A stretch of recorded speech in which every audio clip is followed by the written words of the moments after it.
Hey, how are you doing, guys? Are you okay? You all right? Yeah, this is African Queen Mo, and today we have a sad thing to discuss, and that's why I've decided to identify a very beautiful place to discuss it in.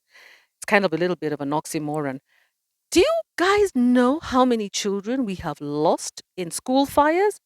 I hear there's a school in Isiolo, although there were no casualties there, although there was destruction of buildings, libraries, and we also have a school in Nyeri where we've lost so many children. The official count is about 18, but the fact is 70 children are unaccounted for. The government is saying that the government pathologists needs to, I think, do some investigations so that they can provide the DNA evidence and parents can follow it up with a different office. All I can say is this: parents of the Nyeri school, it is highly unlikely that your child survived that fire. Let me just tell you the way it is. It is highly unlikely. And some figures are so difficult for people to state because of the repercussions and the responsibility, okay? And of course, the fear of the truth.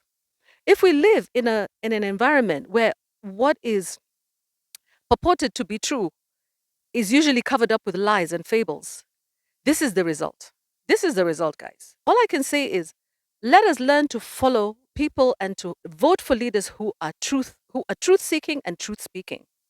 Because the culture of the society is influenced by the leadership. If the leadership are not faithful to the truth, if the leadership are not accountable and transparent, how do you expect anybody else to be accountable and transparent? Fact is, right now we have parents who are grieving the loss of their babies. And the deputy president, I think it was, provided donations of food. And the parents are like, we didn't come here to look for food. We need our children. We need our children back. Giving parents false hope. False hope that is even worse than telling them the truth.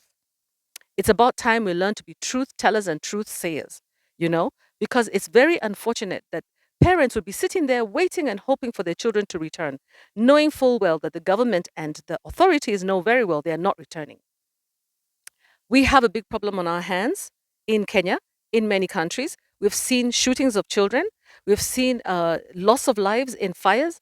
Over 300 fires so far in Kenya, claiming the lives of children in schools. Enough is enough, guys. Enough is enough. To those parents who lost their loved ones, their babies, all I can say is please, let's learn from this. Try not to blame yourself because that's one sure way to die. You need to be alive to see improvements and changes. And we hope that there are going to be positive changes in future. And I hope that Kenyans are learning their lesson. Do not pick liars. Do not pick deceivers. Do not pick people who are not transparent and accountable to the truth. Otherwise, this is the result.